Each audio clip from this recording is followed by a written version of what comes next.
আসলে এই মধ্যে আছে আমাদের আন্তর্জাতিক ট্রাইব্যুনালে যে অপরাধ ট্রাইব্যুনালে রয়েছেন আমাদের সহকর্মী জাবেদ আক্তার। আমি আসলে তার সাথে তার কাছে চলে যাব এখন।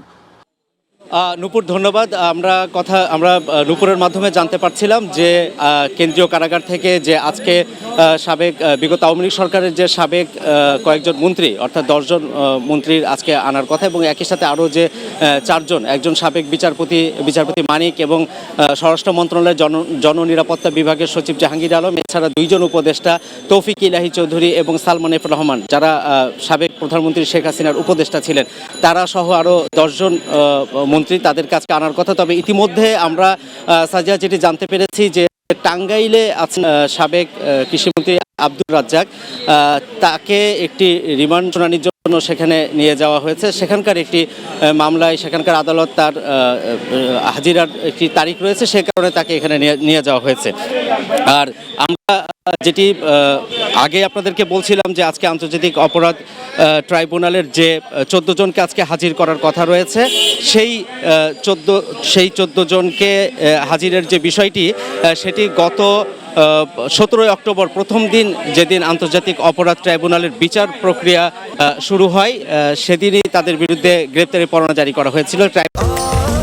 স্বাস্থ্যকর অল টাইম ফ্যামিলি কেক, সব সময় অল টাইম হেলদি লাইফ। ট্রাইব্যুনালের চিফ প্রসিকিউটর তাজুল ইসলাম তিনি মাত্র ঢুকলেন এবং 10:30টার সময় আজ কোর্ট বসার কথা। যিনি ট্রাইব্যুনালের চেয়ারম্যান বিচারপতি গোলাম মর্তুজা মজুমদার এবং তার নেতৃত্বে আরও 2 জন সদস্য আছেন ট্রাইব্যুনালে, শফিউল আলম মাহমুদ এবং মহিতুল হক এনাম চৌধুরী, যিনি সাবেক জেলা ও দায়রা জজ। এই আদালত বসবে 10:30টার দিকে এবং আমাদেরকে আগেই বলা হয়েছিল যে 9:30টার সময় তাদেরকে নিয়ে আসা হবে এখানে, কিন্তু কিছুক্ষণ আগে আমাদের মুন্সিগঞ্জ প্রতিনিধি, তিনি কেন্দ্রীয় কারাগার কেরানীগঞ্জ, সেখান থেকে জানাচ্ছিলেন যে এই কিছুক্ষণ আগেই তিনি রওনা হয়েছেন। তবে এখানে আসতে হয়তো আরও 40-45 মিনিট সময় লেগে যাবে। নির্দিষ্ট যে সময় রয়েছে 10:30টার ভিতরে কোর্ট বসার কথা, সেই সময়ের ভিতরে আশা করছি তারা চলে আসবেন। একটু ব্যাকগ্রাউন্ড আপনাকে বলতে, জুলাই এবং আগস্টের 5 তারিখ পর্যন্ত যে গণহত্যার ঘটনা ঘটেছে এবং একই সাথে যে মানবতা বিরোধী অপরাধ যে সংগঠিত হয়েছে, সেই সমস্ত বিষয়ে তাদের বিরুদ্ধে এই অভিযোগ আনা হয়। ইতিমধ্যে তাদের যে বিরুদ্ধে যে অভিযোগ, সেই অভিযোগের অনুসন্ধান চলছে, অর্থাৎ এটি এখনও কিন্তু ইনভেস্টিগেশন পর্যায়ে রয়েছে। এখনও পর্যন্ত তদন্ত যেটি, সেই তদন্তের কাজ শুরু হয়নি।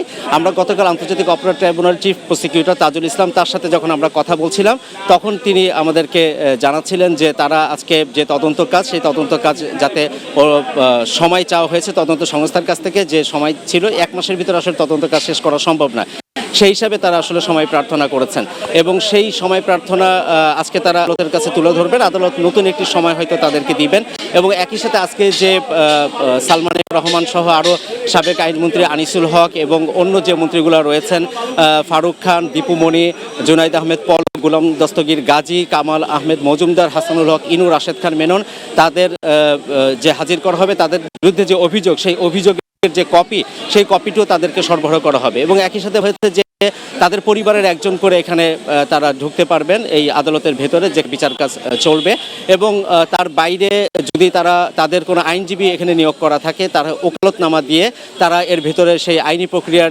যেটি কার্যক্রম, সেই কার্যক্রমের জন্য তারা যেতে পারবেন।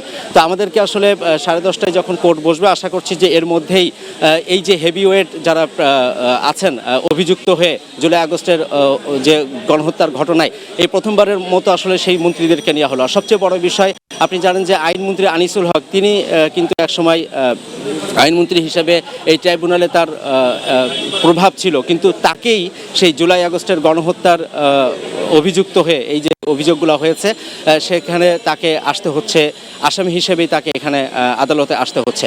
আমাদের সহকর্মী জাহিদ আছেন মাজার গেটে হাইকোর্টের, আমরা তার কাছ থেকে একটু জানবো যে সেখানে আইন শৃঙ্খলা পরিস্থিতি বা নিরাপত্তা কি অবস্থা সেখানে বিরাজ করছে। জাহিদ।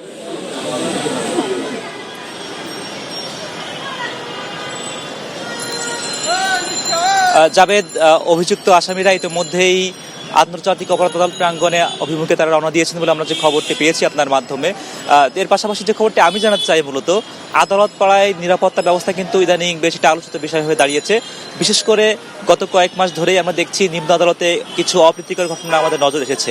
কাজে আজকের দিনে যেহেতু মোট 9 জন মন্ত্রী সহ মোট 13 জন ব্যক্তিকে অভিযুক্ত থেকে আদালতে হাজির করা হবে, কাজেই আজকের দিনে নিরাপত্তা বিষয়টিও বেশ গুরুতরভাবেই দেখা হচ্ছে।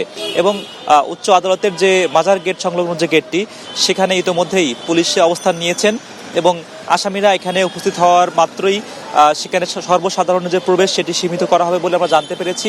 এর পাশাপাশি অন্যান্য সময় আমরা দেখেছি আদালত চলাকালীন সেখানে সাধারণ মানুষের প্রবেশটা যেমন একটু শিথিল করা হতো, কিংবা গণমাধ্যম কর্মীরা নির্বিঘ্নে মোবাইল ফোন ব্যবহার করতে পারতেন, সেগুলোতেও আজ বিশেষ একটু কড়াকড়ি আরোপ করা হচ্ছে।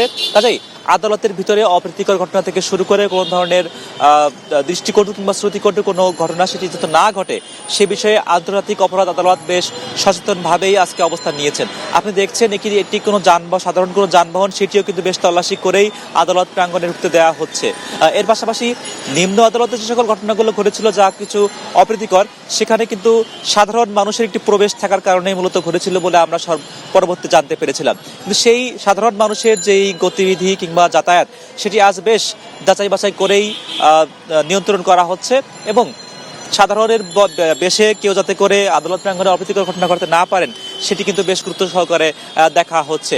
এবং আমরা খবর পেয়েছি আদালতের কার্যক্রম কিন্তু শুরু হওয়ার কথা হয়েছে 10:30টার পরে, এবং আসামিরা যেহেতু আদালত প্রাঙ্গণে রওনা দিয়েছেন, কাজে এখানকার নিরাপত্তা ব্যবস্থা হয়তোবা আরো ভিন্নতর কোনো রূপ দেখবো কিনা, সেটির জন্য আমাদেরকে আরো কিছুক্ষণ অপেক্ষা করতে হচ্ছে।